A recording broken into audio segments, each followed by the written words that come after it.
प्यारे छात्रों, सब्जेक्ट का नाम है इतिहास और सब्जेक्ट कोड है 315। टोटल आपको टाइम मिलेगा 3 घंटे का करने के लिए। और बताता हूँ मैं आपको कि पेपर कैसा आएगा, पेपर को आपको कैसे शुरुआत करनी है और पेपर आपका किस प्रकार आएगा।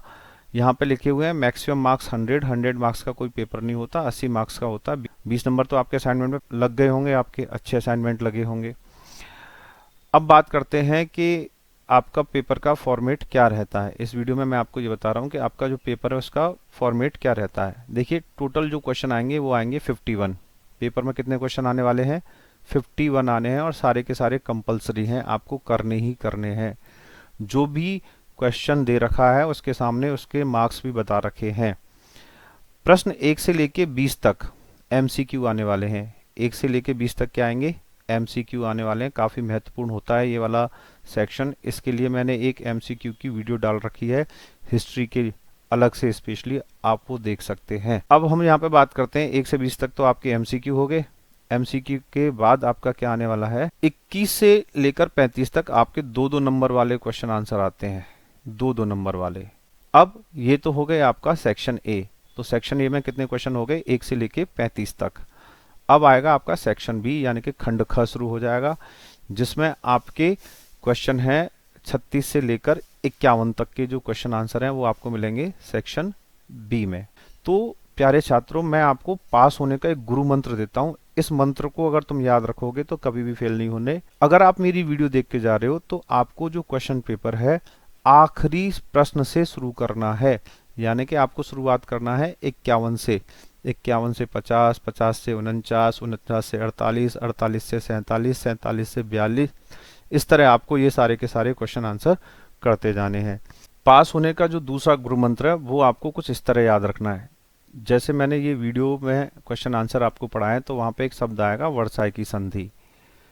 इस वीडियो में आया हुआ है, अब ये क्वेश्चन पेपर में भी आया हुआ है। तो आपने देखा वर्साई की संधि यहाँ भी है और वर्साई की संधि वहां भी है।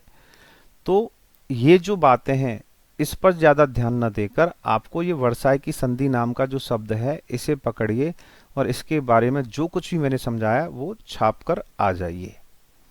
तो इस तरह आप क्वेश्चन पेपर को कर पाएंगे। अगर आप ये सब कुछ पढ़ते हैं, वर्साई की संधि के 3 महत्वपूर्ण बिंदुओं पर व्याख्या कीजिए, तो आप कंफ्यूज हो जाएंगे। इसलिए मेरे प्यारे छात्रों, आपसे यही कहूंगा कि एक शब्द को पकड़ो और कहानी छाप दो। इतिहास है, विज्ञान नहीं है, इतिहास है। बस छापना है और क्वेश्चन पेपर को उल्टा शुरू करना है। 51वें प्रश्न से ही आगे बढ़ना है। सेक्शन ए को बाद में करें, सेक्शन बी को पहले करें। अब जैसे कि एक प्रश्न और समझिए, मैं एक प्रश्न और समझाता हूँ। 1857 का विद्रोह की विफलता के 4 कारण बताइए। तो प्यारे छात्रों, जो मैंने ये वीडियो बनाई है ना, 1857 का विद्रोह पूरा अच्छी तरीके से समझाया है। आपने क्या करना है कि 1857 का विद्रोह इस शब्द को पकड़ो और इस पर पूरी कहानी छापते जाओ। कितने नंबर का क्वेश्चन है? 5 नंबर का क्वेश्चन है। 5 चौक 20, कम से कम 20 लाइन में इसका आंसर लिखना है। 5 चौक 20, 1 नंबर बराबर 5 लाइन या 4 लाइन आपको लिख के आनी है। समझ में आ रही है बात? तो इस तरह आपको ये क्वेश्चन पेपर बहुत हद तक पेपर से ही मिल जाएगा, वीडियो से ही मिल जाएगा और आप आसानी से कर पाएंगे। क्वेश्चन को समझने का तरीका देख लो, शब्द पकड़ो, बस ये शब्द पकड़ो। 1857 का विद्रोह, ये सब भूल जाओ। विफलता सफलता इससे क्या मतलब है? सिर्फ 1857 पकड़ो और जो कहानी मैंने छापी है वो कहानी तुम यहाँ पे छाप दो। इस तरह अगर पेपर करके आओगे तो 100% पास होके आओगे।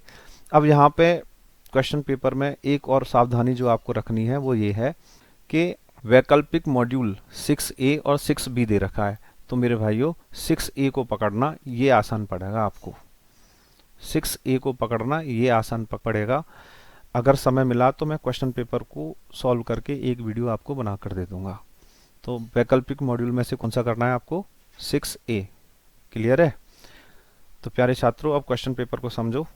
सेक्शन ए, सेक्शन ए आपको बाद में करना है, सेक्शन बी सबसे पहले करना है। और सेक्शन बी में भी वैकल्पिक मॉड्यूल आ रहा है 6A और 6B, तो वहां पे आपको कौन सा करना है? 6A करना है। तो प्यारे छात्रों, अब चलो जो दोनों किताब हैं उन दोनों किताब के महत्वपूर्ण प्रश्नों की तरफ। और जो कहानी मैंने समझाई है, मैं ये नहीं कह रहा मैंने क्वेश्चन आंसर समझाए हैं, जो मैंने कहानी समझाई है उसे छापने के लिए तैयार हो जाओ पेपर में। तो सबसे पहले बात करते हैं हड़प्पा कालीन नगर योजना। देखिए, हड़प्पा सभ्यता का नाम आपने पहले भी सुना होगा। हड़प्पा सभ्यता का दूसरा नाम है सिंधु घाटी सभ्यता। हड़प्पा सभ्यता में जो मकान बनाए जाते थे नींव पर नहीं बनाए जाते थे, वो चबूतरे पर बनाए जाते थे। और जो छत हुआ करती थी, छत पर पानी, जो बारिश का पानी होता है उसको निकालने के लिए परनाले लगाए जाते थे। अमीरों के मकान ऊंची जगह पर होते थे, गरीबों के मकान नीची जगह पर होते थे। कच्ची और पक्की ईंटों के मकान बनाए जाते थे। चौड़ी चौड़ी सड़कें हुआ करती थीं, जो सड़कें एक दूसरे को समकोण पर काटा करती थीं। हर एक घर में एक कुआं होता था, स्नान घर होता था, पूजा का कमरा भी होता था, रसोई घर भी हुआ करता था। 2 मंजिला मकान भी बनाए जाते थे। जो अमीर लोग हुआ करते थे वो 2 मंजिल के मकान भी बनाया करते थे। सड़कें काफी साफ सुथरी हुआ करती थी। सड़कों के किनारे नालियां हुआ करती थी और नालियां ढक कर रखी जाती थी। काफी महत्वपूर्ण प्रश्न है।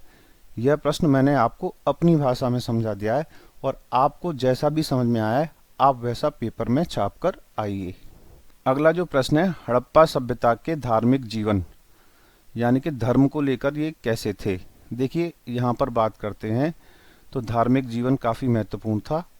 ये लोग पुनः जन्म में विश्वास करते थे। ये मानते थे अगर कोई व्यक्ति मर जाए तो उसका पुनः जन्म भी होता है। पशुपतिनाथ की पूजा करते थे। मातृ देवी की पूजा करते थे। प्राकृतिक आपदाओं जैसे बाढ़, सूखा, अकाल, तूफान आता था तो ये डर जाते थे। प्रकृति की पूजा करते थे। पहाड़ों की पूजा करते थे। नदियों की पूजा करते थे। ताबीज और गंडे भी पहनते थे। ताबीज पहनने का रिवाज था इनके यहाँ पर। ये इनके धार्मिक विश्वास हुआ करते थे। अगला प्रश्न है, हड़प्पा सभ्यता का पतन किस प्रकार हुआ। देखिए पतन का मतलब होता है बर्बादी, समाप्ति, अर्थात हड़प्पा सभ्यता किस प्रकार समाप्त हुई। हड़प्पा सभ्यता के पतन को लेकर 3 बातें कही जाती हैं। जो इतिहास को जानने वाले इतिहासकार होते हैं 3 तरीके से कहते हैं। कुछ इतिहासकार कहते हैं कि हड़प्पा सभ्यता के लोगों में आपसी संघर्ष हुआ, यानी कि आपस में इनमें लड़ाई हुई। सोने चांदी जानवरों को लेकर आपस में इनमें लड़ाई हुई और आपसी संघर्ष के कारण इनका पतन हो गया। कुछ इतिहासकार मानते हैं कि हड़प्पा सभ्यता में कोई प्राकृतिक आपदा आई और ये लोग प्राकृतिक आपदा अर्थात बाढ़, तूफान, अकाल और सूखे की वजह से नष्ट हो गए। और कुछ इतिहासकारों का मानना है कि आर्य लोग यहाँ पर आए और आर्य लोगों ने इन पर आक्रमण किया और आर्य लोगों ने इस सभ्यता को नष्ट कर दिया। तो ये थे हड़प्पा सभ्यता के पतन के कारण। अब इस पाठ में आपने 3 महत्वपूर्ण प्रश्न पढ़े। हड़प्पा कालीन नगर योजना, इसको एक बार फिर समझ लीजिए। चौड़ी चौड़ी सड़कें, गहरी गहरी नालियां, हर एक घर में कुआं, स्नान घर, नालियों को ढक के रखा जाता था। अमीरों के मकान पक्की ईंटों के, गरीबों के मकान कच्ची ईंटों के, 2 मंजिला मकान। धार्मिक जीवन, भूत प्रेतों में विश्वास करते थे, पुनर्जन्म में विश्वास करते थे, पशुपतिनाथ की पूजा करते थे, मातृ देवी की पूजा करते थे। पतन यानी कि नष्ट, आपसी संघर्ष, प्राकृतिक आपदा और आर्यों का आक्रमण। तो ये हो गया आपका पाठ नंबर 3 और उसके महत्वपूर्ण प्रश्न। प्यारे छात्रों, अब चलते हैं पाठ नंबर 4 की तरफ। पाठ नंबर 4 में पहला प्रश्न है, आर्य कौन थे। देखिए आर्य का मतलब होता है श्रेष्ठ। ऐसा कहा जाता है हिंदू धर्म को मानने वाले और उनके पूर्वज आर्य थे। वो कहाँ से आए थे? सप्त सिंधु प्रदेश से वो आए थे यहाँ पर भारत भूमि पर।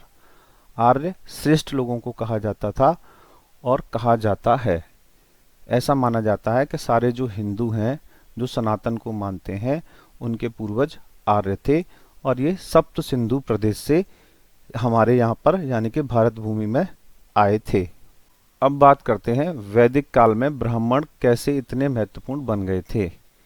देखिए वैदिक काल मतलब वेदों का दौर। जब वेद पढ़ाए जाते थे, जो 4 वेद थे उनके हिसाब से जीवन जिया जाता था। तो जो ब्राह्मण थे उनका काम था समाज को शिक्षित करना, समाज को दिशा दिखाना।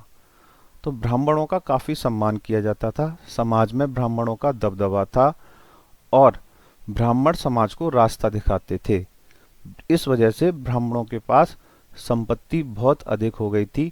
ब्राह्मणों के पास दान और दक्षिणा का बहुत सारा पैसा आ गया था और ब्राह्मण शक्तिशाली हो गए थे।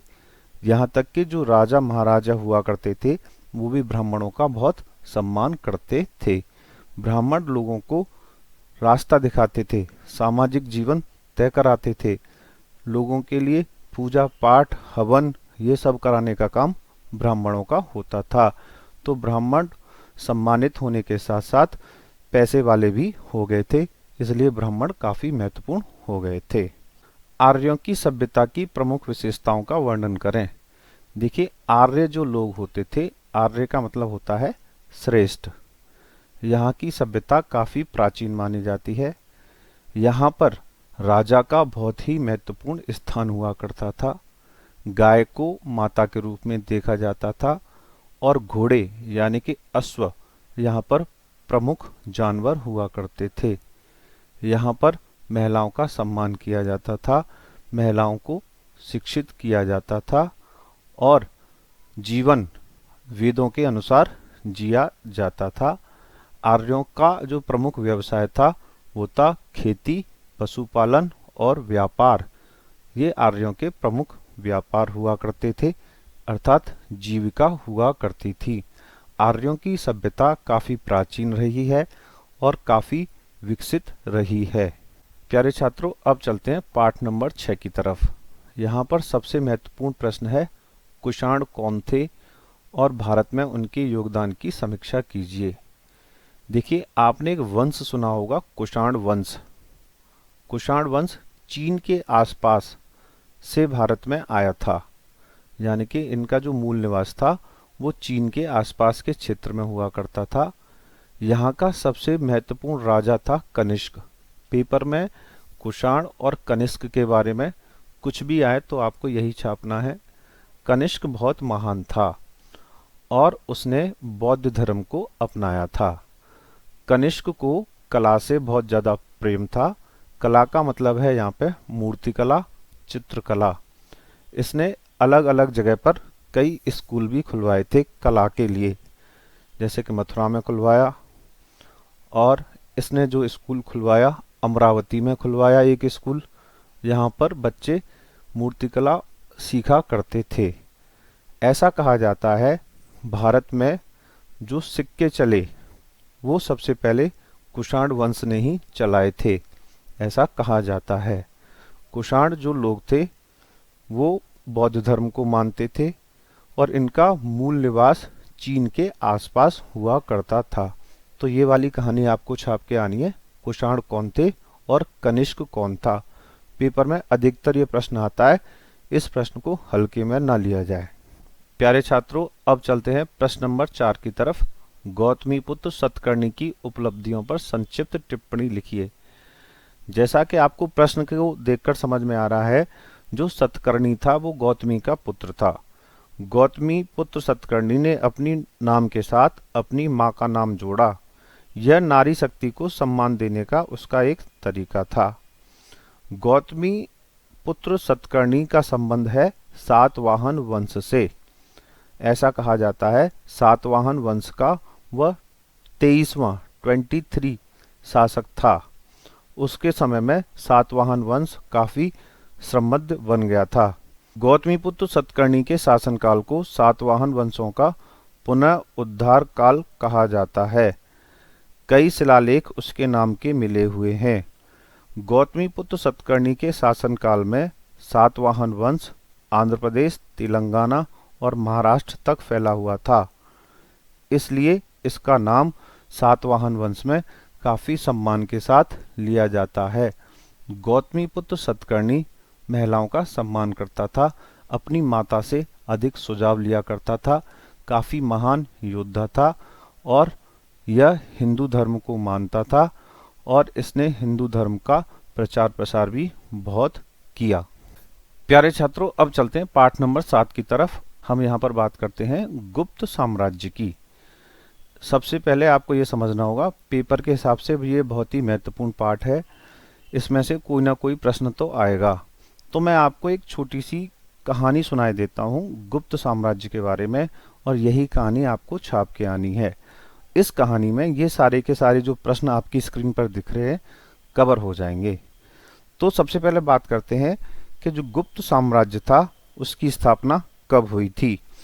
गुप्त साम्राज्य की स्थापना तीसरी शताब्दी के अंत में हुई थी, यानी कि जब तीसरी शताब्दी खत्म हो रही थी तो इस साम्राज्य की स्थापना हुई, और इसने तीसरी शताब्दी से लेकर छठवीं शताब्दी तक लगभग 300-400 साल भारत पर शासन किया। गुप्त साम्राज्य की स्थापना श्री गुप्त ने की थी। किसने की थी? श्री गुप्त ने की थी। उसके बाद इस वंश में बहुत सारे महान राजा हुए, जैसे कि चंद्रगुप्त, समुद्रगुप्त, इस तरह यह गुप्त राजा हुए। गुप्त साम्राज्य एक महान साम्राज्य था। यह साम्राज्य अपनी विकास, अपनी तरक्की, अपने वैभव के लिए जाना जाता है। गुप्त साम्राज्य में महिलाओं का बहुत अधिक सम्मान हुआ करता था। गुप्त साम्राज्य में खेती में भी, यानी कि कृषि में भी बहुत अधिक सुधार हुए। किसानों से बहुत कम टैक्स अर्थात कर वसूला जाता था। गुप्त साम्राज्य बहुत तेजी से बढ़ा और इसके जो शासक थे अपनी जनता के साथ काफी जुड़े रहते थे। भारतीय इतिहास में गुप्त काल को स्वर्ण युग कहा जाता है। आपने सुना होगा ना कि भारत सोने की चिड़िया था, तो भैया इसी समय में भारत सोने की चिड़िया था। ये बात भी पेपर लिख कर आना। उस समय किसान भी बहुत खुश थे। मूर्तिकार, चित्रकार और कलाकारों का सम्मान हुआ करता था। महिलाएं काफी सुरक्षित रहा करती थी। ऐसा कहा जाता है अगर किसी महिला को सोना चांदी से लाद दो और आधी रात को सड़क पर से निकाल दो तो किसी की हिम्मत नहीं होती थी कि उस महिला की तरफ आंख भी उठाकर देख ले। महिलाओं को पूरी सुरक्षा दी जाती थी।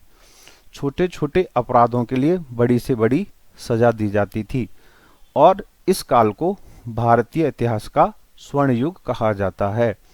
गुप्त साम्राज्य एक महान साम्राज्य था जिसकी स्थापना की श्री गुप्त ने। तीसरी से लेकर छठवीं शताब्दी तक इस साम्राज्य का भारत में दबदबा रहा। अब बात करते हैं यहाँ पर कि गुप्त साम्राज्य जब इतना अधिक शक्तिशाली था तो इसका पतन, देखिए पतन कैसे हुआ।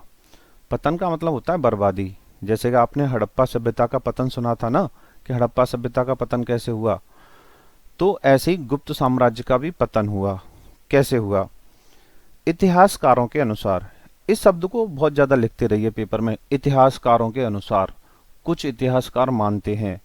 इस तरह के अगर आप शब्द पेपर में लिखेंगे तो आपको ऐसा माना जाएगा कि भाई लड़का बहुत पढ़ के आया, लड़की बहुत पढ़ के आई है।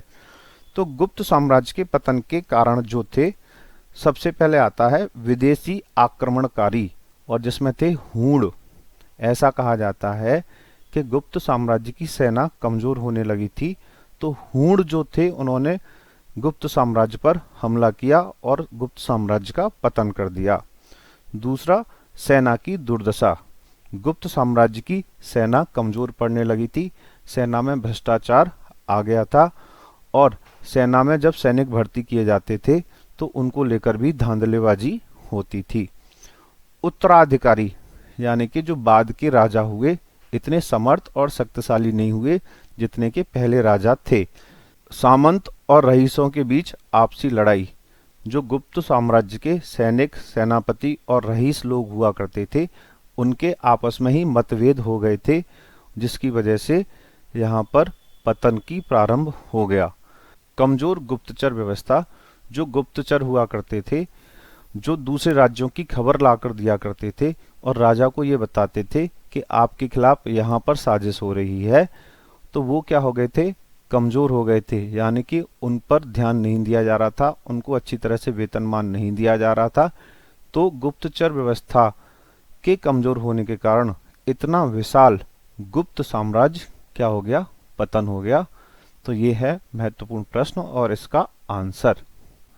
अब चलते हैं पाठ नंबर 9 और उसके महत्वपूर्ण प्रश्न की तरफ। तो सबसे पहला महत्वपूर्ण प्रश्न है, महमूद गजनी कौन था और उसने भारत पर आक्रमण क्यों किए? देखिए भारत पर आक्रमण यानी कि हमला, अच्छा जर्नली सोचिए, आपको अगर कहा जाए तो भारत पर हमला क्यों किए गए तो आपका क्या जवाब होगा? मैं आपको ये बताना चाहूँगा, भारत की संपत्ति सोना चांदी हीरे मोती को लूटने के लिए, जो भारत के अंदर अथाह दौलत थी, सोना था, चांदी थी, हीरे थे, मोती थे, उसको लूटने के लिए महमूद गजनी ने भारत पर हमला किया। ये तो हो गया कि भारत पर आक्रमण क्यों किए। अब बात करते हैं वो था कौन। महमूद गजनी ने भारत पर 17 बार हमला किया।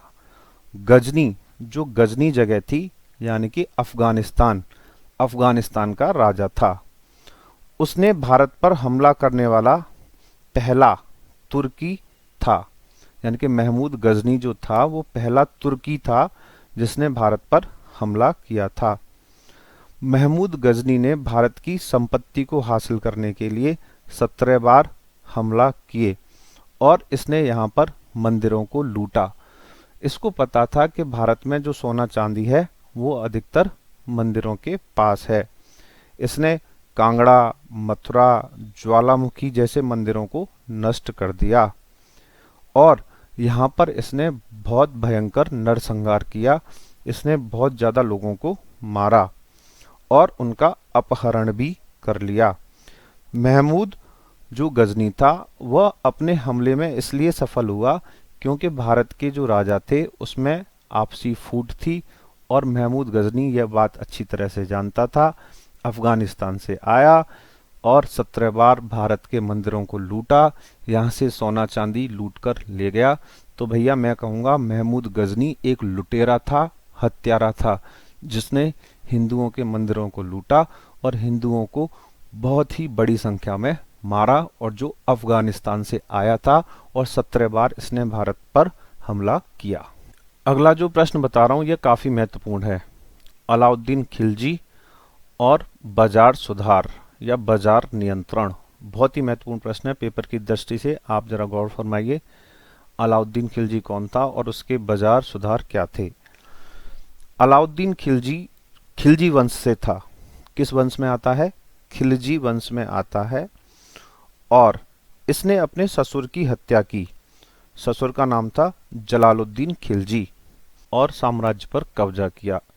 अलाउद्दीन खिलजी बहुत ही महत्वाकांक्षी था, उसके पास बहुत बड़ी सेना थी। तो उसने सोचा कि भाई इतनी बड़ी सेना है, इसको नियंत्रित करने के लिए मुझे क्या करना होगा, जो वस्तु हैं उनकी कीमतों पर नियंत्रण करना होगा। तो इसने क्या किया, बाजार पर नियंत्रण करना सोचा। जो बाजार हुआ करता था बोला कि इसे अपने कंट्रोल में रखूंगा। तो इसने 3 तरह के बाजार बनवाए। एक बाजार बनवाया अनाज के लिए। इसने कहा कि भाई एक ऐसा बाजार बनाओ जिसमें अनाज खरीदा जाएगा और बेचा जाएगा। एक बाजार बनाया इसने जानवरों के लिए, जिसमें जानवर खरीदे जाते थे और बेचे जाते थे, और दास, दास यानी कि गुलाम लोगों को खरीदा और बेचा जाता था। और तीसरा जो बाजार बनाया सोना चांदी हीरे और मोतियों के लिए। तो अलाउद्दीन खिलजी ने 3 तरह के बाजार बनवाए। यह बहुत ही महत्वपूर्ण प्रश्न है, बार बार बोल रहा हूँ, याद रखना। और इसने हर एक बाजार में अपने गुप्तचर छोड़ दिए और कहा कि अगर कोई भी व्यापारी जरूरत से ज्यादा कीमत वसूले तो उसको सजा दी जाएगी। और इसने कहा अगर कोई व्यापारी या दुकानदार कम तोलता है तो उसका उतना ही मांस उसके शरीर से कटवा लेना। इसने बाजार में नियमों का सख्ती से पालन करवाया और नाप तोल के वजन अर्थात बाट का भी प्रयोग किया। गुप्तचर छोड़े और हर एक बाजार में इसके अधिकारी तैनात रहते थे। अलाउद्दीन खिलजी ने जो महत्वपूर्ण वस्तुएं थीं उनकी कीमतें तय कर दी और बोला अगर तुमने इस तय कीमत से ज्यादा कीमत ली तो तुमको सजा होगी। अच्छा, एक काम और बढ़िया किया था अलाउद्दीन खिलजी ने। जो व्यापारी वहां पर आते थे उनकी सुरक्षा का इंतजाम किया। उनके लिए रहने के लिए सराय अर्थात धर्मशाला बनवाई और व्यापारियों की सुरक्षा के साथ साथ बाजार की पूरी सुरक्षा का इंतजाम अलाउद्दीन खिलजी ने किया। अलाउद्दीन खिलजी ने अपने ससुर की हत्या की और शासन पर बैठ गया। वह बहुत ही महत्वाकांक्षी था, दिल्ली में उसका शासन था और यह भी हिंदुओं का विरोधी था, कट्टर था। इसने भी धर्म के नाम पर लोगों को मारा। उन्होंने हिंदुओं के खिलाफ भेदभाव किया और हिंदुओं पर तरह तरह के टैक्स लगाए, जैसे कि जजिया कर, चराई कर और घर यानी कि हाउस टैक्स भी इसने लगाया। अलाउद्दीन खिलजी ने राजपूतों के साथ भी कई बार युद्ध किया। रणथंभौर, चित्तौड़ पर इसने कब्जा किया। लेकिन अलाउद्दीन खिलजी ने मंगोल यानी कि जो मंगोल आक्रमणकारी थे उससे दिल्ली को बचाया।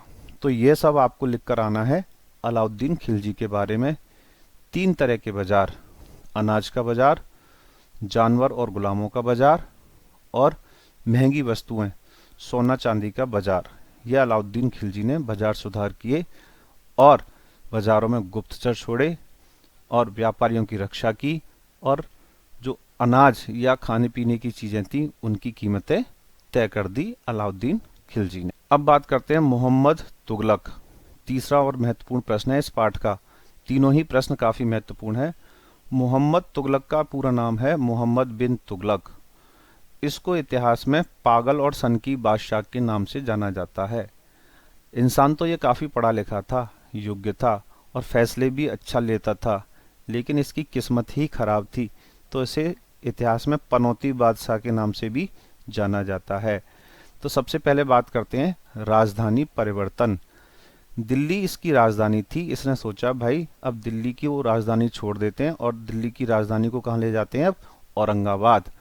तो इसने अपने सिपाहियों को, सेनापतियों को आदेश दिया कि भाई चलो औरंगाबाद चलते हैं। अब इसने ये फैसला किया, गर्मी के समय में किया। गर्मी बहुत भयंकर पड़ रही थी, आने जाने में बहुत सारे लोगों की मौत हो गई। ये दौलताबाद अच्छी तरह से पहुंच भी नहीं पाया था, तो इसने दोबारा फैसला किया चलो भाई दिल्ली वापस चलते हैं। यानी कि मूर्खता की हद पार करते हुए इसने राजधानी परिवर्तन का निर्णय लिया और इसमें इसका बहुत सारा खर्चा आया और बहुत सारे अपने लोगों की इसकी मौत हो गई। मोहम्मद बिन तुगलक का दूसरा जो फैसला था वो था प्रतीकात्मक मुद्रा, यानी कि इसके यहाँ पे चलते थे सोने के सिक्के। अब सोना काफी महंगा हो गया, तो इसने कहा लोगों से कि काम करो भाई, अब आप तांबे के सिक्के चलेंगे। तो इसने सोने के सिक्के बंद करवाकर तांबे के सिक्के चलाना प्रारंभ कर दिया। लोगों ने अपने घर में नकली तांबे के सिक्के छापना शुरू कर दिया। अब बाजार में हर जगह नकली सिक्के आ गए, तो इसने कहा कि भाई जिसके पास तांबे के सिक्के हैं वो तांबे के सिक्के वापस कर दो और मुझसे सोने के सिक्के ले लो। लोगों ने अपने नकली सिक्के इसको बेवकूफ बनाकर इसके खजाने में पेल दिए भाई। अब इस वजह से इसका क्या हो गया, खजाना हो गया खाली। तो ये जो इसके फैसले थे प्रतीकात्मक मुद्रा और राजधानी परिवर्तन का, दोनों ही काफी महत्वपूर्ण फैसले थे, लेकिन दोनों ही फैसले इसके गलत साबित हुए और मूर्खतापूर्ण फैसले साबित हुए। किसके? मोहम्मद बिन तुगलक, जिसको इतिहास का पागल और सनकी बादशाह के नाम से भी जाना जाता है। तो ये 3 जो प्रश्न है ना काफी महत्वपूर्ण है इस पाठ में। मोहम्मद बिन तुगलक के जो निर्णय थे वो दोनों, राजधानी परिवर्तन और प्रतीकात्मक मुद्रा, अलाउद्दीन खिलजी के बाजार सुधार, और महमूद गजनी कौन था? अफगानिस्तान से आया था, भारत पे आक्रमण किया था, मंदिरों को लूटा था, 17 बार हमला किया था, सारा कुछ लूट लूट के ले गया और इसकी वजह बनी भारत के राजाओं का आपसी मतभेद, आपसी फूट का फायदा उठाया और भारत को कंगाल करके चला गया। अब मैं आपको थोड़ा जल्दी जल्दी पढ़ाऊंगा क्योंकि प्रश्न ज़्यादा हैं, 2-2, 3-3 प्रश्न हैं, तो वीडियो काफ़ी लंबी हो जाएगी। तो बस आप कहानी की तरह सुनते रहिए और छापने की कोशिश करिएगा। प्यारे छात्रों, अब चलते हैं पाठ नंबर 10 की तरफ। औरंगजेब और राजपूत। देखिए, औरंगजेब मुगल बादशाह था, इसमें कोई शक नहीं है। राजपूत हमारे रहते थे राजस्थान में, बहादुर कौम राजपूतों की। तो औरंगजेब और राजपूतों के संबंध कभी अच्छे नहीं रहे। औरंगजेब राजपूतों को दबाना चाहता था, युद्ध के माध्यम से हराना चाहता था, और आप जानते हैं राजपूत दबते नहीं है। तो औरंगजेब ने राजपूतों के साथ युद्ध लड़े। अगर हम दूसरी तरफ बात करते हैं, औरंगजेब से पहले था अकबर। अकबर काफी समझदार था, उसने यह तय कर लिया था कि भाई राजपूतों को दबाया तो नहीं जा सकता, लेकिन इसके साथ शादी संबंध करके इनको अपने पक्ष में शामिल किया जा सकता है। तो अकबर और औरंगजेब में यही अंतर था। औरंगजेब ने युद्ध का सहारा लिया और अकबर ने शादी संबंध का सहारा लिया। औरंगजेब हमेशा राजपूतों से लड़ता ही रहा। औरंगजेब का सारा जीवन लड़ाई में निकल गया। औरंगजेब के अजीबोगरीब फैसले की वजह से उसका जीवन युद्ध में निकला, खजाना खाली हो गया। राजपूतों के साथ तो यहाँ युद्ध लड़ा और औरंगजेब ने मराठों के साथ, शिवाजी महाराज के साथ युद्ध लड़ने के लिए बहुत ही पैसा बर्बाद किया। जैसा कि आप जानते हैं, मराठे कहाँ पर थे, शिवाजी महाराज का गढ़ कहाँ पे था, दक्षिण भारत में था। ठीक है जी। तो औरंगजेब ने मराठों से युद्ध करने के लिए अपने कई सारे सेनापति भेजे। कई बार वो सफल भी हुआ, कई बार वो असफल भी हुआ और उसने काफी समय तक मराठों से युद्ध किया, जिसके कारण उसकी तबीयत भी खराब हुई, दिल्ली के खजाने पर भी असर पड़ा और अंत में औरंगजेब को भी यह बात समझ में आ गई कि भाई मराठों को नियंत्रण में नहीं लिया जा सकता और वो दिल्ली वापस आ गया। तो मराठों ने औरंगजेब को हराया, इसमें कोई शक नहीं है। और औरंगजेब अपनी जिद के कारण मुगल साम्राज्य को तबाह कर बैठा, नष्ट कर बैठा। तो यहाँ पर दोनों प्रश्न अगर आपको दिखते हैं तो लगभग लगभग एक सा ही आंसर होगा कि औरंगजेब जो काम प्यार मोहब्बत के साथ कर सकता था वो कर नहीं पाया। राजपूतों को भी प्यार मोहब्बत से नहीं अपने पक्ष में कर पाया और मराठों के साथ तो हमेशा ही उसका 36 का आंकड़ा रहा। औरंगजेब की युद्ध लड़ने की जो सनक थी, जिसके कारण दिल्ली सल्तनत, मुगल वंश क्या हो गया, नष्ट हो गया, तबाह हो गया, खजाना खाली हो गया, जगह जगह विद्रोह होने लगे। तो यह आपको लिख के आना है औरंगजेब के बारे में। देखिए अगला जो प्रश्न है, बाबर के अधीन भारत और मुगल शासन की स्थापना। प्रश्न ऐसे भी पूछा जा सकता था कि भाई जो बाबर था जब वो भारत में आया तो उसके सामने कौन कौन सी चुनौतियां थी। बाबर जब भारत में आया तो उसके सामने सबसे बड़ी चुनौती थी राजपूत। राजपूत काफी शक्तिशाली थे और योद्धा थे। राजपूत कभी हार नहीं मानते थे। इस वजह से प्रारंभ में राजपूतों के साथ उसके बहुत सारे युद्ध हुए। दूसरी समस्या थी भारत की जलवायु, क्योंकि भारत की जो जलवायु थी, यहाँ पर हर तरह का मौसम हुआ करता था और यहाँ उसकी सेना को यह बात रास नहीं आ रही थी, यहाँ का मौसम सूट नहीं कर रहा था। तो इस वजह से ये समस्या भी आई। भारत का खान पीन, भारत का जो खान पीन था वो आप जानते हैं कि शाकाहारी भोजन था, हुआ करता था हमारे यहाँ पर। और ये बाबर जो आया मांसाहारी इंसान था, इसके सैनिक भी मांसाहारी थे। तो खान पीन में भी काफी ज्यादा अंतर था। और जब बाबर भारत आया तो अपने साथ जो सेना लेके आया तो उसमें जो सेनापति और सैनिक थे उन्होंने कहा कि भाई बहुत लड़ाई लड़ ली, अब हम ना वापस चलते हैं, हमें अपने घर पहुंचना है। तो उसकी सेना में भी क्या हो गई थी, बगावत हो गई थी। तो बाबर के अधीन भारत में यह सब कुछ हुआ और बाबर को इन चुनौतियों का सामना करना पड़ा। तो तीन महत्वपूर्ण प्रश्न जो हैं यहाँ पर, बाबर के अधीन भारत, राजपूतों के साथ औरंगजेब की नीति, औरंगजेब ने मराठों का मुकाबला कैसे किया, मुकाबला किया, हार का सामना किया और बस अपना जीवन युद्ध में लगा दिया। अब चलते हैं पाठ नंबर 12 की तरफ। देखिए पाठ नंबर 12 में जो सबसे महत्वपूर्ण प्रश्न है, इकता प्रणाली। इकता प्रणाली आपको समझनी होगी भाई साहब, इतिहास में काफी महत्वपूर्ण प्रश्न है। इकता प्रणाली, इकता होती क्या है आप सुनिए। जैसे कि कोई राजा है, कोई बादशाह है, बादशाह यानी कि किसी देश को चला रहा है, जैसे दिल्ली पर कोई बादशाह का कब्जा है। तो यहाँ पर क्या होगा, इसके सैनिक और सेनापति होंगे, वो बादशाह के लिए युद्ध लड़ेंगे, बादशाह से वफादारी दिखाएंगे। तो जब भी कोई बादशाह किसी सैनिक, सेनापति, मंत्री या अधिकारी से प्रसन्न हो जाता था तो उसे जमीन का एक टुकड़ा दे देता था। यह टुकड़ा एक गांव भी हो सकता था, एक शहर भी हो सकता था और बहुत बड़ी जमीन भी हो सकती थी। तो इस जमीन के टुकड़े को बोलते थे इकता। और जो जमीन के टुकड़े का मालिक हो जाता था उसको बोलते थे इकतादार। तो इकता प्रणाली क्या थी, जब बादशाह अपने किसी सैनिक, सेनापति, मंत्री, प्रधानमंत्री, अधिकारी से प्रसन्न हो जाता था तो उसे इनाम के रूप में एक जमीन का टुकड़ा दे देता था, छोटा या बड़ा, उसको बोलते थे इकता। जिस व्यक्ति को इकता दी जाती थी वह बादशाह के नाम का झंडा लगाकर उस जमीन पर अपना शासन चलाता था। जब भी कोई युद्ध होता था तो जिसके पास इक्ता होती थी वो बादशाह की मदद के लिए आता था। इक्ता की सुरक्षा की जिम्मेदारी भी उस व्यक्ति की होती थी, अर्थात इक्तादार की होती थी। इक्तादार को जब भी बादशाह का कोई जन्मदिन होता था या ईद आती थी या कोई भी उत्सव होता था तो आना पड़ता था दरबार में और अपनी वफादारी सिद्ध करनी पड़ती थी और बादशाह को उपहार देना पड़ता था। इक्ता प्रणाली की वजह से शासन को कई हिस्सों में बांटा जा सकता था और शासन को चलाना आसान भी हो गया था। तो इक्ता प्रणाली आपको समझ में आई होगी। यह काफी महत्वपूर्ण प्रश्न है। जमीन का टुकड़ा जो किसी सैनिक, सिपाही, प्रधानमंत्री, मुख्यमंत्री को उपहार के रूप में दे दिया जाता था, इनाम के रूप में दिया जाता था, उसको बोलते थे इक्ता और उस व्यक्ति को बोलते थे इक्तादार। इक्तादार बादशाह, सुल्तान का काफी वफादार हुआ करता था।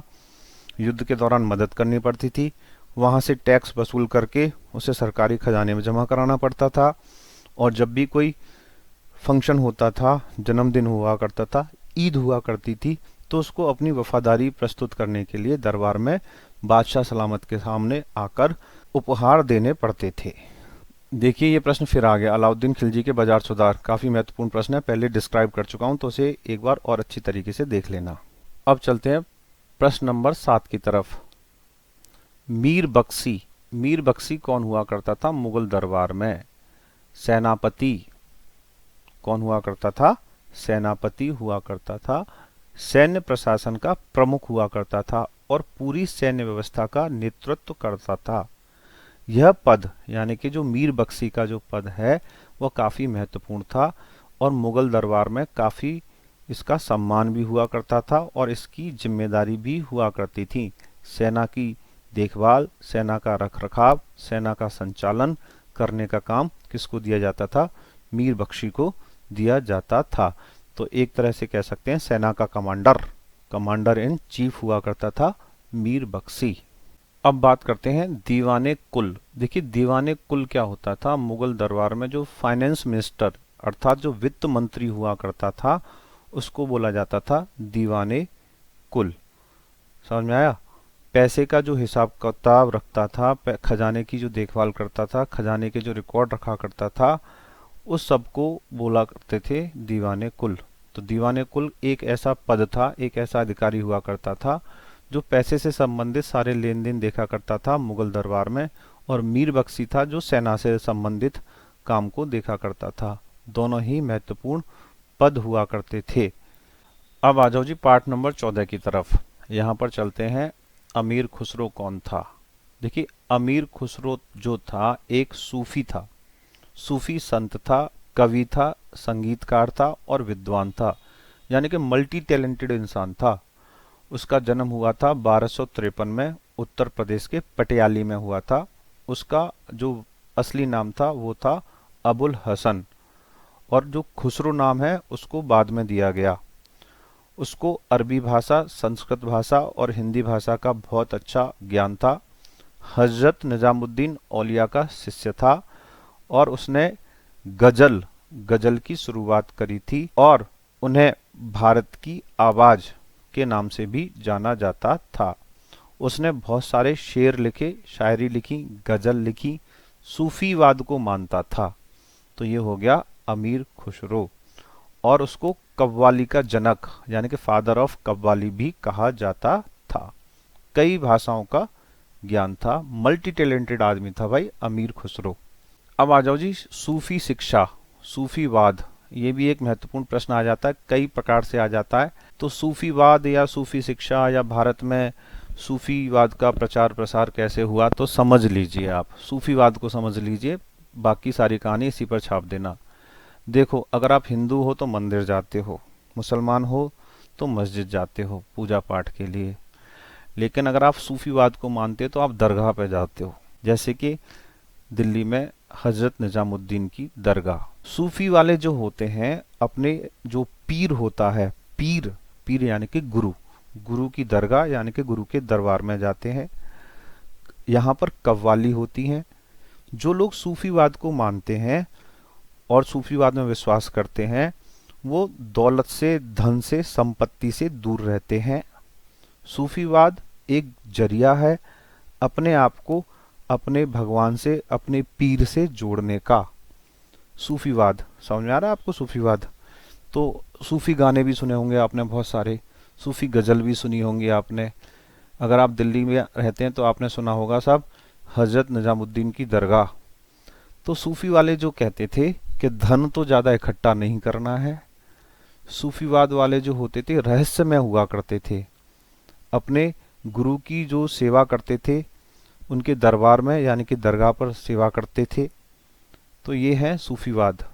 सूफीवाद भारत में काफी ज्यादा फैल चुका है और पहले भी फैल चुका था। तो जब भी प्रश्न सूफीवाद से आए तो आपको यह सब कुछ लिखकर आना है। अब चलते हैं पार्ट नंबर 16 की तरफ और यहाँ पर भी प्रश्न है। लॉर्ड वेलेस्ली और सहायक संधि, समझ रहे हैं? लॉर्ड वेलेस्ली एक अंग्रेज अधिकारी था और सहायक संधि क्या थी ये समझ लीजिए।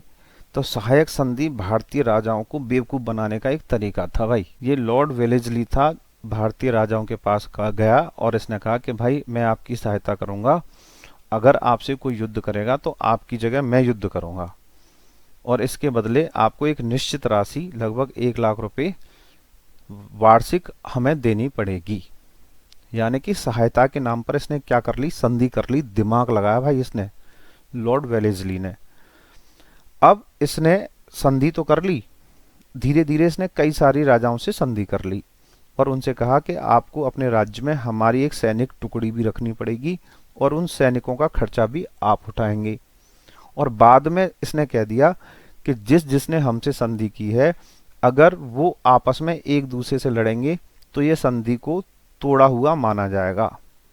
तो सीधी बात, लॉर्ड वेलेस्ली ने ब्रिटिश शक्ति का विस्तार करने के लिए सहायक संधि की और सहायता के नाम पर भारतीय राजाओं से पैसे हड़पे, एक तरह से कह सकते हैं दूसरी भाषा में चौथ वसूल की इसने।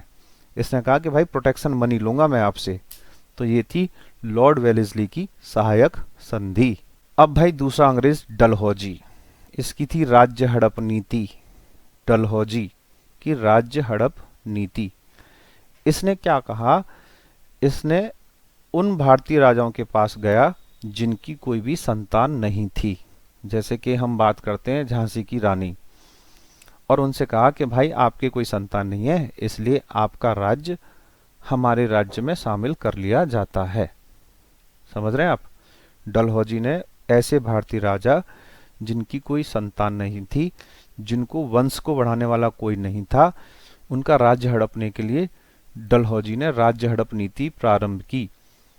अच्छा, और ऐसे राजा जो थोड़े से निकम्मे थे, जो थोड़े से मनचले थे, अय्याश किस्म के थे, उनसे भी कहा कि भाई आप अपने शासन को अच्छी तरह से नहीं चला पा रहे हो, आप एक काम करो, पेंशन ले लो हमसे और आपका राज्य हमारा राज्य हो गया, अब हम इसे चलाएंगे। तो ऐसे राजा या रानी जिनके कोई संतान नहीं थी, इस डलहौजी ने अपने राज्य में जबरदस्ती शामिल कर लिया और लॉर्ड वेलेस्ली ने सहायता के नाम पर राजा महाराजाओं को बेवकूफ बनाया। अब आ जाओ जी अगला महत्वपूर्ण प्रश्न, आर्य समाज। आर्य समाज क्या है, इसने कौन कौन से मुद्दे उठाए, इसके संस्थापक कौन थे? तो आर्य समाज की जो स्थापना थी स्वामी दयानंद सरस्वती ने की थी। याद रखिएगा, स्वामी दयानंद सरस्वती ने आर्य समाज की स्थापना की थी। देखिए, आर्य का मतलब होता है नोबल यानी कि श्रेष्ठ, और उन्होंने समाज में बहुत सारे मुद्दे उठाए। आर्य समाज में जो स्वामी दयानंद सरस्वती हुए संस्थापक, उन्होंने लोगों को बहुत सारी अच्छी अच्छी शिक्षाएं दी। उन्होंने कहा कि भाई आर्य लोग जो होते हैं वो श्रेष्ठ लोग होते हैं और समाज में बहुत सारी बुराइयां हैं, हमें उन बुराइयों को दूर करना है। आर्य समाज के जो कुछ सिद्धांत हैं वो ये हैं, ईश्वर सत्य ज्ञान का कारण है, यानी कि ईश्वर ही सत्य है। वेदों को पढ़ो, वेदों को पढ़ाओ, वेदों को सुनो और वेदों को सुनाओ। सत्य को ग्रहण करो और असत्य को त्याग दो। हम सभी को जो कार्य करने चाहिए वो धर्म के अनुसार करने चाहिए और सभी के कल्याण के लिए हमें कार्य करने चाहिए। तो आर्य समाज के कुछ प्रमुख लोग हैं, महात्मा हंसराज, लाला लाजपत राय, भाई परमानंद, राम प्रसाद बिस्मिल। ये आर्य समाज से जुड़े हुए थे। आर्य लोग जो होते हैं वो वेदों के अनुसार जीवन जीते हैं और इसके जो संस्थापक थे वो थे स्वामी दयानंद सरस्वती। अब थोड़ी सी स्पीड बढ़ानी होगी तो 1857 की बात करते हैं। सारे के सारे प्रश्नों का एक कॉमन सा आंसर ले लेते हैं, गौर से सुनिए, कहानी सुन लीजिए। 1857 की लड़ाई 1857 में हुई थी। आज़ादी की पहली लड़ाई कही जाती है। अंग्रेजों और भारतीयों के बीच में हुई थी। यह विद्रोह असफल हो गया था। इसमें भारतीय लोग हार गए थे। भारतीय लोगों में थे सैनिक, किसान, कुछ राजे और कुछ महाराजे। लेकिन आज़ादी की जो पहली लड़ाई थी अर्थात 1857 का जो विद्रोह था यह काफ़ी महत्वपूर्ण था। इस विद्रोह के बाद भारत में से ईस्ट इंडिया कंपनी का शासन खत्म हो गया और अंग्रेजों की महारानी का शासन प्रारंभ हो गया। इस विद्रोह के जो प्रमुख कारण थे वो ये थे कि जो अंग्रेजी सेना थी उसमें अंग्रेजी सिपाहियों का तो बहुत सम्मान होता था, भारतीय सिपाहियों का कोई सम्मान नहीं होता था और भारतीय सिपाहियों के साथ भेदभाव किया जाता था। और ये एक अफवाह फैल गई थी कि भाई जो बंदूक होती है, बंदूक की जो गोली होती है उसका जो कवर होता है उसमें गाय और सूअर की चर्बी लगाई जाती है। तो इसके कारण विद्रोह हो गया था। इस विद्रोह में भारतीय सेना हार गई थी क्योंकि भारतीयों के पास न तो हथियार थे, न भारतीयों में एकता थी। बहुत सारे हिंदू राजा गद्दार भी थे और इनका कोई एक निश्चित मकसद नहीं था। यह विद्रोह अलग अलग तारीख पर अलग अलग जगह प्रारंभ हुआ। इस वजह से यह विद्रोह समाप्त हो गया और इस विद्रोह को दबा दिया गया। ईस्ट इंडिया कंपनी ने इसमें सफलता हासिल की और भारतीय आज़ादी के दीवाने हार गए। और इसका प्रमुख कारण था एकता का न होना, हथियारों का न होना, निश्चित उद्देश्य का न होना और कोई ताकतवर और मजबूत क्रांतिकारी नेता न होना। और परिणाम ये हुआ कि भैया ईस्ट इंडिया कंपनी का शासन खत्म और अंग्रेजों की महारानी का शासन प्रारंभ हो गया। 1857 के विद्रोह को आज़ादी की पहली लड़ाई भी कहा जाता है। इस विद्रोह का प्रारंभ जो हुआ था वो मेरठ से हुआ था और मंगल पांडे ने किया था। तो टोटल कहानी यही है। चलिए साहब, अब चलते हैं साइमन कमीशन क्या था और इसका बहिष्कार क्यों किया गया। देखिए, बहिष्कार का मतलब होता है विरोध। तो साइमन कमीशन वर्ष 1927 में बनाया गया था और इसके जो अध्यक्ष थे उनका नाम था सर जॉन साइमन, यानी कि एक अंग्रेज था जो इस कमीशन का अध्यक्ष था। ब्रिटेन यानी कि इंग्लैंड से ये भारत आए और इसका मकसद था कि भारत में जो भी संवैधानिक सुधार करने हैं उन पर एक रिपोर्ट बनाओ। यह कमीशन जब भारत आया तो जगह जगह इसका बहिष्कार हुआ। जो हमारे लाला लाजपत राय जी थे उन्होंने इसके खिलाफ आवाज उठाई और कहा कि भैया साइमन गो बैक, आप वापस चले जाओ। और उसकी वजह ये थी कि इस कमीशन में जो 7 सदस्य थे, इस कमेटी में जो 7 सदस्य थे, सातों के सातों अंग्रेज थे। तो लाला लाजपत राय ने कहा कि भाई अंग्रेजों को हमारी समस्या कैसे समझ में आएगी। तो उन्होंने साइमन कमीशन का जगह जगह विरोध किया। लाला लाजपत राय जब विरोध कर रहे थे तो अंग्रेजों ने उस पर लाठी चार्ज कर दी और हमारे लाला जी का देहांत हो गया और उनकी मौत हो गई। इससे भारत में लोगों का गुस्सा और भड़क गया। तो कब आया था ये? वर्ष 1927 में साइमन कमीशन भारत आया था। अब बात करते हैं गांधी इरविन समझौता क्या था और इसकी क्या प्रमुख शर्तें थी। गांधी जी का नाम तो समझ ही गए होंगे आप, महात्मा गांधी। और इरविन यह एक अंग्रेज अधिकारी था जिसका पूरा नाम था लॉर्ड इरविन। तो यह समझौता 5 मार्च 1931 को लंदन में हुआ था। कहाँ पे हुआ भाई? लंदन। यानी कि गांधी जी गए लंदन इरविन से समझौता करने के लिए। अच्छा, और इसका दूसरा नाम है दिल्ली पैक्ट। इस समझौते को दिल्ली पैक्ट भी कहा जाता है। इस समझौते में क्या क्या बात हुई? सबसे पहले बात हुई कि सरकार ने उन सभी जुर्मानों पर छूट देनी पड़ेगी जो अब तक एकत्रित नहीं किए हैं, यानी कि अंग्रेजों को सारे टैक्स माफ करने पड़ेंगे जो अब तक कलेक्ट नहीं हुए हैं। दूसरा, नमक बनाने का अधिकार। भारतीय लोगों को यह अधिकार दिया जाएगा कि वह अपने देश में अपना नमक बना सकें। अंग्रेजों ने नमक पर से टैक्स हटा दिया, यह भी बात तय हो गई यहाँ पर।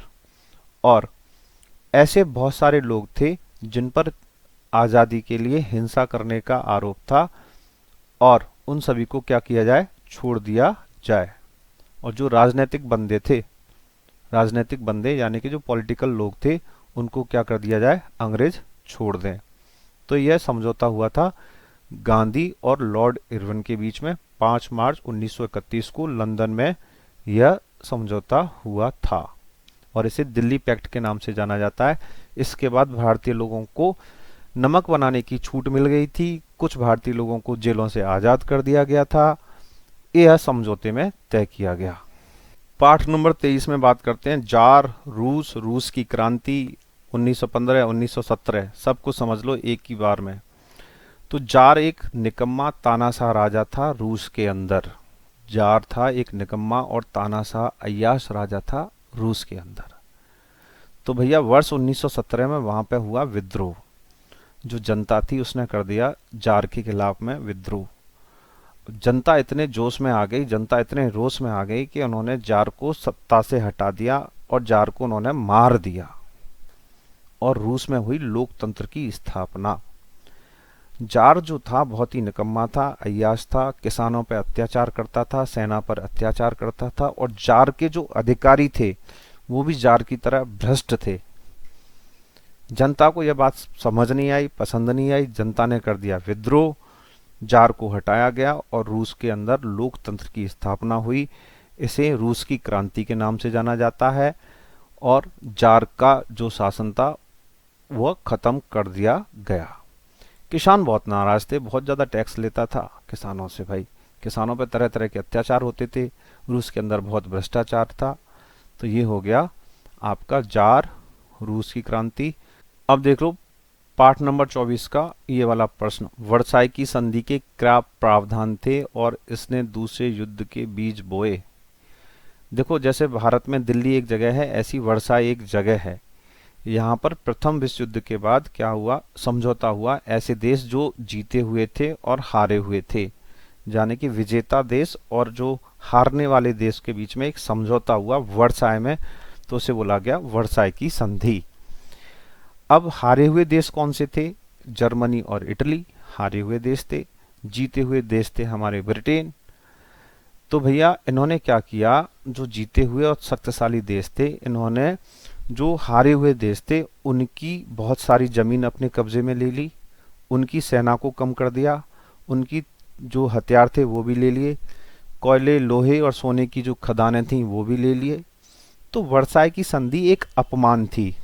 ऐसे देश जो प्रथम विश्व युद्ध में हारे थे, जर्मनी और इटली जैसे देश, उनका ये क्या थी, अपमान थी वर्साई की संधि।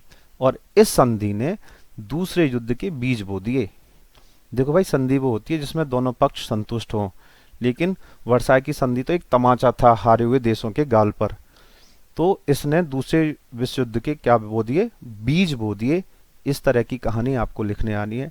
जो जीते हुए देश थे उन्होंने क्या किया, हारे हुए देशों की जमीन पर कब्जा कर लिया, सेना पे कब्जा कर लिया, जो भी पानी के जहाज थे वो भी कब्जे में कर लिए, खान, लोहे की खान, सोने की खान, पेट्रोल, कोयला, सब कुछ अपने कब्जे में ले लिया और भारी बोझ लाद दिया, टैक्स लगा दिया, जुर्माना लगा दिया और कहा कि भाई जो युद्ध में नुकसान हुआ है उसका भरपाई तुम लोग करोगे।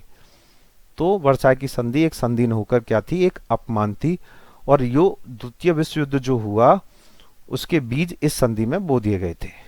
अब चलते हैं शीत युद्ध। देखो शीत का मतलब होता है ठंडा, यानी कि कोल्ड, कोल्ड वॉर। अब तुम कहोगे युद्ध है तो ठंडा कैसे होगा, तो मैं आपको पहले बताता हूँ। शीत युद्ध जो हुआ था वर्ष 1945 से लेके 1991 तक हुआ था। 1945 टू 1991 हुआ था, अमेरिका और सोवियत संघ के बीच में हुआ था। इस युद्ध में अमेरिका की जीत हुई थी, सोवियत संघ की हार हुई थी शीत युद्ध में। वर्ष 1945 से लेकर वर्ष 1991 तक का जो युद्ध हुआ था उसको कहा जाता है शीत युद्ध। भाई वास्तव में ये युद्ध था ही नहीं, कोई भी खून खराबा नहीं हुआ, कोई भी हथियार नहीं चले। तो तुम बोलोगे भाई ये युद्ध कैसा था, ये था वर्चस्व, वर्चस्व यानी कि बातचीत, प्रभाव और दबदबे का युद्ध था। एक महाशक्ति अमेरिका, दूसरी महाशक्ति रूस को क्या करना चाहती थी, नीचा दिखाना चाहती थी। सोवियत संघ जिसका नाम उस समय रूस था, क्या करना चाहती थी, नीचा दिखाना चाहती थी। तो शीत युद्ध में कोई भी हथियार नहीं चला। 1945 से 1991 तक अमेरिका की जीत हुई, सोवियत संघ की हार हुई, बातचीत का युद्ध था, वर्चस्व का युद्ध था। एक महाशक्ति दूसरी महाशक्ति को नीचा दिखाना चाहती थी, ये आप छाप के आ जाना। शीत युद्ध में वेदांत क्या था, जब शीत युद्ध हो रहा था 1945 से लेके 1991 तक, तो एक ऐसा काल आया, एक ऐसा टाइम आया, दोनों महाशक्तियों को लगा कि भाई अब हमें ये शीत युद्ध रोक देना चाहिए, इस बहसबाजी को रोक देनी चाहिए।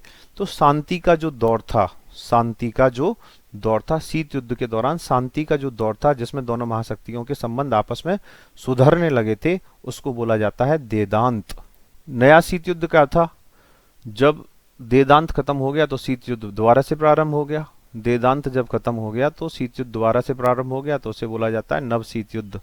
तो शीत युद्ध, देदांत, और ये बात छाप के आ जाना नव शीत युद्ध में।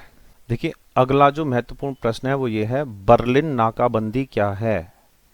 देखिए बर्लिन एक शहर है, ये आप जानते हैं। जब शीत युद्ध हो रहा था तो वर्ष 1948 से लेके वर्ष 1949 के बीच में, यानी कि 1948 से लेके 1949 के बीच में क्या हुआ? बर्लिन शहर की नाकाबंदी की गई। और किसने की? सोवियत संघ ने। सोवियत संघ ने क्या किया? जो बर्लिन क्षेत्र था, जो बर्लिन शहर था, वहां पर रेल, सड़क और नहर को रोक दिया। रेल भी रोक दी, सड़क भी रोक दी और नहर को भी रोक दिया। अब यहाँ पर कम से कम 25 लाख लोग फंस गए। 25 लाख लोगों को न तो भोजन मिल रहा, न दवा मिल रही, न ईंधन मिलता, न बिजली मिलती, कोई भी जरूरत की चीजें नहीं मिल रही थी। अब सोवियत संघ का जो शीत युद्ध किससे हो रहा था? अमेरिका से। अमेरिका को ये बात पसंद नहीं आई, तो अमेरिका ने ब्रिटेन और फ्रांस के साथ मिलकर यहाँ पर लोगों को जरूरत की चीजें पहुंचाई। और कैसे पहुंचाई? एयरलिफ्ट, यानी कि हवाई जहाज के माध्यम से जरूरत की चीजें पहुंचाई। तो बर्लिन की जो नाकाबंदी हुई, घेराबंदी हुई, वो कब से कब तक हुई? 1948 से 1949 तक। किसने की? सोवियत संघ ने की। इसका जवाब किसने दिया? अमेरिका, ब्रिटेन और फ्रांस ने मिलकर दिया। उन्होंने वहां पर जो 25 लाख लोग फंसे थे उनको मदद दी, भोजन दिया, पानी दिया और ईंधन दिया। तो ये हो गया बर्लिन की नाकाबंदी शीत युद्ध के दौरान। भाइयों अगला प्रश्न है वैश्वीकरण और पश्चिमीकरण। समझ लो, बस छापते ही जाना है। वैश्वीकरण और पश्चिमीकरण क्या होता है? कहानी से समझा रहा हूँ, कहानी से समझ के एक शब्द जो समझ में आ रहा है छापते जाना है। इतिहास का पेपर है, ऐसे ही करना है। तो वैश्वीकरण का मतलब होता है जब एक देश दूसरे देश के साथ आयात निर्यात करता है तो उसे बोलते हैं वैश्वीकरण। जैसे कि आप समझो, अमेरिका गए और वहां से एप्पल का फोन खरीद के लाए, तो ये हो गया वैश्वीकरण। जब एक देश के लोग दूसरे देश के साथ अपने संबंध बनाते हैं, व्यापार करते हैं, घूमने जाते हैं, सैनिक सहायता लेते हैं, मेडिकल की सहायता लेते हैं, तो इसे बोलते हैं वैश्वीकरण। दूसरे शब्दों में बोलते हैं आयात और निर्यात। जब से इंटरनेट आया वर्ष 1991 के बाद बहुत ज्यादा वैश्वीकरण बढ़ गया है। अब दूसरा है पश्चिमीकरण। पश्चिमीकरण यानी कि अंग्रेजों की सभ्यता और संस्कृति को अपनाना। भैया आजकल जो तुम Valentine day, father's day, mother's day मनाते हो वो क्या है? पश्चिमीकरण है। तो ये किसकी वजह से हुआ? वैश्वीकरण की वजह से ही तो पश्चिमीकरण हो रहा है। हमारे पिताजी ने थोड़ा कभी वैलेंटाइन डे मनाया था। वैश्वीकरण हुआ तो उसकी वजह से पश्चिमीकरण आ गया। जो जो इंटरनेट की रेंज में आए वो विदेशी संस्कृति सभ्यता को सीख रहे हैं। तो वैश्वीकरण और पश्चिमीकरण में सकारात्मक संबंध है। जैसे जैसे वैश्वीकरण बढ़ता जा रहा है उसी तरह हमारे देश की संस्कृति के सामने चुनौतियां आ रही हैं, हमारे देश की संस्कृति तबाह हो रही है, हमारे यहाँ ऐसी सोच आ रही है। इसको बोलते हैं वैश्वीकरण और पश्चिमीकरण। ये वाली बात छाप के आ जाना। अब आ गए हम पार्ट नंबर 29 पे। और देखो यहाँ पे जो महत्वपूर्ण प्रश्न है वो है वैश्विक गांव, ग्लोबल विलेज। देखो अपने गांव तो देखे हैं आपने, अपने गांव में आप एक छोटी सी जगह पर रहते हो, पर यहाँ पे बात करी जा रही है वैश्विक गांव। एक ऐसा गांव, एक ऐसी जगह जहाँ पर दुनिया के सारे लोग एक दूसरे से कनेक्ट हो सकते हैं। और ये कैसे संभव है? इंटरनेट के द्वारा। जब से इंटरनेट इस दुनिया में आया है लोग एक दूसरे से कनेक्ट हो गए। अमेरिका के लोग भारत वालों से, भारत के वाले रूस वालों से और रूस वाले चाइना वालों से खुल के बात कर लेते हैं। तो प्रश्न यहाँ पर यह है वैश्विक गांव क्या है और वो संप्रेषण में क्या स्वरूप है? वहाँ पे वैश्विक गांव वाले संप्रेषण एक दूसरे से कैसे करते हैं? इंटरनेट के माध्यम से। दुनिया छोटी हो गई है, लोग कहीं से कहीं पहुंच जाते हैं, किसी से भी बात कर लेते हैं। दुनिया एक छोटा सा गांव बन गई है, यह कहलाता है वैश्विक गांव। और ये कैसे संभव हुआ है? संप्रेषण के माध्यम से, इंटरनेट के माध्यम से। साधारण गांव तो अपना गांव है जहां पर लोग एक दूसरे से कनेक्ट होते हैं, राम राम श्याम श्याम करते हैं, गुड मॉर्निंग गुड नाइट करते हैं। लेकिन वैश्विक गांव के लोग पूरी दुनिया में कहीं भी एक दूसरे से बात कर लेते हैं और इंटरनेट के माध्यम से ये बात कर लेते हैं। ये वाली कहानी छाप के आ जाना इसमें। अगला प्रश्न है राजस्व क्या है? राजस्व यानी कि टैक्स। राजस्व का मतलब होता है टैक्स। राजा द्वारा जनता से लिए जाने वाले कर को ही हम कहते हैं राजस्व, यानी कि टैक्स। जो राजा हुआ करता था अपनी जनता से टैक्स वसूला करता था, कर वसूला करता था, उसे बोलते हैं राजस्व। और राजत्व क्या है? राजा का शासन, राजा के गुण, राजा के आदेश को ही हम क्या कहते हैं? राजत्व। राजत्व का संबंध है राजा से और राजस्व का संबंध है टैक्स से। अब आ जाओ जी मगध। मगध और महाजनपद काफी महत्वपूर्ण प्रश्न है। मगध और महाजनपद, आप गौर से समझिए जरा इस प्रश्न को। जो प्राचीन भारत था उसको 16 महाजनपदों में विभाजित किया गया था। जैसे कि आज का भारत है और भारत में जितने राज्य हैं 28 29 जितने भी राज्य हैं, तो वो क्या थे? एक राज्य हैं। यहाँ पे हर एक राज्य का एक मुख्यमंत्री होता है, राज्य की एक सीमा होती है, राज्य की एक पुलिस भी होती है। ऐसे ही पुराने समय में जो प्राचीन भारत था उसको 16 महाजनपदों में विभाजित किया गया था और सबसे शक्तिशाली जो महाजनपद था वो था मगध। अब महाजनपद शब्द का क्या अर्थ है? महा यानी कि महान, जन यानी कि लोग, पद यानी कि पैर। ऐसी जगह जहां पर बहुत संख्या में महान लोग रहते हैं उसको महाजनपद कहते हैं। तो पुराने समय में 16 महाजनपद थे और सबसे शक्तिशाली जो महाजनपद था वो था मगध, जो आज के समय में बिहार के आसपास का क्षेत्र है। मगध शक्तिशाली महाजनपद क्यों था? क्योंकि मगध का जो क्षेत्र था चारों तरफ से पहाड़ों से घिरा हुआ था। यहाँ पर पानी बहुत ज्यादा था, बहुत ज्यादा नदियां थी, अच्छी फसल होती थी, जंगल बहुत ज्यादा थे, जंगलों में हाथी घोड़े भी बहुत ज्यादा थे, लकड़ियां बहुत ज्यादा थी, लोहे की खानें बहुत ज्यादा थी और यहाँ पर जो राजा होते थे वो काफी महत्वाकांक्षी हुआ करते थे। इसलिए मगध एक शक्तिशाली महाजनपद बनकर उभरा। 16 जनपदों में जो सबसे शक्तिशाली महाजनपद था उसको मगध को ही माना जाता था। उसके क्या कारण थे? सेना, जंगल, पानी, हाथी, घोड़े, लोहे की खान। इस वजह से मगध एक शक्तिशाली महाजनपद बना। अब बात करते हैं बहुत ही महत्वपूर्ण प्रश्न की, लगभग पेपर में आना ही है। चोल प्रशासन, चोल साम्राज्य। देखिए जो चोल प्रशासन था वो दक्षिण भारत का एक राजवंश था।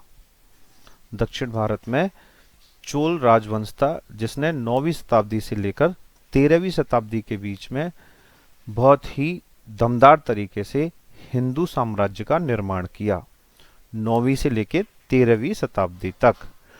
अगर हम यहाँ पे बात करते हैं कौन कौन सी भाषा बोली जाती थी, तो तमिल और संस्कृत भाषा बोली जाती थी और यहाँ की जो राजधानी थी वो थी तंजावुर गंगकोकड़े चोलपुरम। यहाँ के जो लोग थे वो हिंदू थे।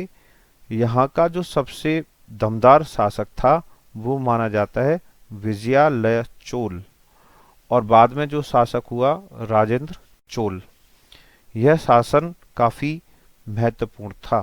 चोल शब्द को लिया गया है कोल से, ऐसा कहा जाता है। चोल शब्द है उसको कोल से लिया गया है और चोलम से भी लिया गया है। तो चोल जो प्रशासन है वो दक्षिण भारत का प्रशासन था। काफी महत्वपूर्ण प्रश्न है। चोल साम्राज्य दक्षिण भारत का एक महान साम्राज्य था जिसने भारत में 9वीं शताब्दी से लेकर 13वीं शताब्दी तक शासन किया। यह एक हिंदू साम्राज्य था और शक्तिशाली साम्राज्य था। चोल प्रशासन में जो भाषा बोली जाती थी वो बोली जाती थी तमिल और संस्कृत। कौन कौन सी भाषा बोली जाती थी? तमिल और संस्कृत। यहाँ के लोग हिंदू थे और यहाँ पर हिंदू धर्म को बढ़ावा देने के लिए बहुत सारे काम किए गए थे चोल प्रशासन द्वारा या चोल साम्राज्य में। चोल साम्राज्य की बात करते हैं तो यहाँ के जो राजा महाराजा हुए थे काफी ताकतवर राजा महाराजा हुए और काफी विद्वान राजा महाराजा हुए। यहाँ पर जो प्रशासन हुआ करता था केंद्रीय प्रशासन, प्रांतीय प्रशासन और स्थानीय प्रशासन हुआ करता था। यहाँ पर मंत्री, सेनापति, प्रधानमंत्री बहुत ताकतवर, विद्वान और वफादार हुआ करते थे। जो प्रशासन की सबसे छोटी इकाई थी वो हुआ करती थी गांव। क्या थी? गांव।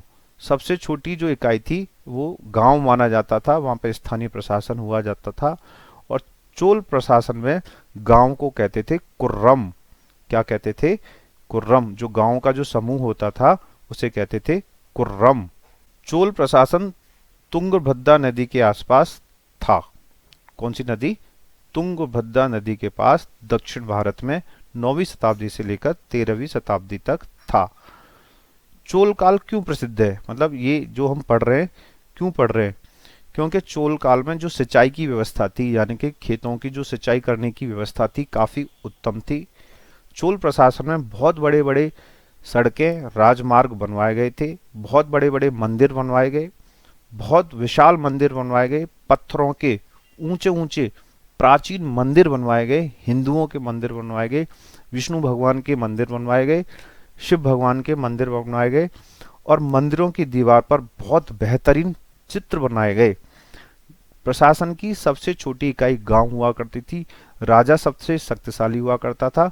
चोल प्रशासन में बहुत बड़ी मजबूत सेना हुआ करती थी, जिस सेना में रथ, पैदल, घोड़े, हाथी हुआ करते थे, तलवारबाज और तीरंदाज भी हुआ करते थे। तो चोल प्रशासन 9वीं से लेकर 13वीं शताब्दी तक भारतीय इतिहास में काफी महत्व रखता है। दक्षिण भारत में यह साम्राज्य हुआ करता था, चोल साम्राज्य। पार्ट नंबर 31 की तरफ आ गए हैं। कुछ रिवीजन सा लग रहा है, चलो देख लेते हैं। मोहम्मद गौरी लुटेरा था जिसने भारत को लूटा और यहाँ से बहुत सारी सोना चांदी अपने साथ अपने देश ले गया। खिलजी ने, अलाउद्दीन खिलजी, 3 तरह के बाजार बनवाए। रिवीजन हो जाएगा आपका, एक बार समझ लीजिए। 3 तरह के बाजार बनवाए, कपड़ों का बाजार, दासों का बाजार और सोने चांदी का बाजार। बाजारों में गुप्तचर छोड़े, बाजार पर नियंत्रण किया, कीमतों पर नियंत्रण किया। मोहम्मद बिन तुगलक पागल और सन की बादशाह के नाम से जाना जाता है। इसने अपनी राजधानी दिल्ली से औरंगाबाद लेकर गया, जो असफल था, और सोने की सिक्के की जगह तांबे के सिक्के चलाए, तो लोगों ने नकली सिक्के छाप छाप कर अपने यहाँ पर बहुत सारे नकली सिक्के छाप लिए, और जिसकी वजह से इसे बहुत सारा नुकसान हुआ। राजा के व्यक्तित्व का क्या अर्थ है? राजा राज्य का हेड, राज्य का मुखिया, ताकतवर विद्वान आदमी को राजा बनाया जाता था। राजा से राजत्व आया है। राजा राजस्व लिया करता था, टैक्स लिया करता था। राजा राज्य की सुरक्षा के लिए जिम्मेदार हुआ करता था। राजा ताकतवर बुद्धिमान व्यक्ति को बनाया जाता था। राजा के बाद राजा का बेटा राजा हुआ करता था। राजा के निर्णय अंतिम निर्णय हुआ करते थे। राजा सुरक्षा के लिए जिम्मेदार था, न्याय व्यवस्था के लिए जिम्मेदार था। तो प्यारे छात्रों, ये जो मैंने होम साइंस की वीडियो बना के दी आपको, आपके जितने भी चैप्टर हैं सारे के सारे, वो सारे के सारे मैंने कवर कर दिए हैं और उनके महत्वपूर्ण प्रश्न कवर कर दिए हैं। बाकी और विषय पर भी आपको वीडियो मिलते रहेंगे। अपने साथियों तक इन वीडियो को पहुंचाते रहिए। वीडियो को देखने के लिए धन्यवाद।